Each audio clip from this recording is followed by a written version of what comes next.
नमस्कार, मी तुमचं स्वागत करते आपल्या चॅनलवरती. आज आपण संत कान्होपात्रा यांचा मराठी अभंग नको वाळू माऊली हा पाहणार आहोत. त्याचा भावार्थही पाहूया. चला तर मग आपण व्हिडिओला सुरुवात करूया. नको वाळू माऊली आता माझी वाट, नको वाळू माऊली आता माझी वाट, दावी चरण कमळ सुखाचा भुवा पाट, दावी चरण कमळ सुखाचा भुभाट.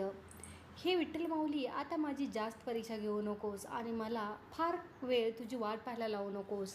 तुझ्या पवित्र अशा चरण कमळांचे म्हणजेच पावलांचे दर्शन देऊन मला सुखाचा खरा मार्ग दाखव, असं ह्या कडव्यामध्ये सांगितलेलं आहे. नेक्स्ट पाहूया. संसाराच्या तापे पोवळे गा देवा, संसाराच्या तापे पोवळे गा देवा, तुझ्या चरणापाशी द्यावा मज ठेवा, तुझ्या चरणापाशी द्यावा मज ठेवा. मी या संसाराच्या सुखादुःखात आणि त्रासात पूर्णपणे पोळून निघाले आहे. देवा, आता मला यातून मुक्त कर आणि तुझ्या चरणांजवळ मला कायमचा आसरा दे. तोच माझा खरा ठेवा म्हणजेच श्रीमंती आहे, असं या पंक्तीत सांगितलेलं आहे. अनाथांचा नाथ म्हणविशी जगी, काग विसरलासी या हीन भगी. अनाथांचा नाथ म्हणविशी जगी, काग विसरलासी या हीन भगी.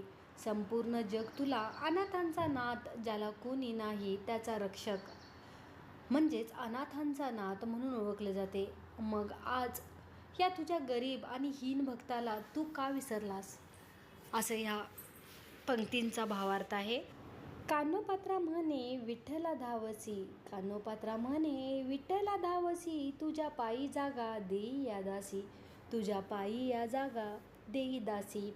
संत कान्होपात्रा शेवटी विठ्ठलाची आळवणी करताना म्हणतात, हे विठ्ठला, माझ्यासाठी लवकर धावून ये आणि तुझ्या चरणांशी या तुझ्या दासाला कायमची जागा दे.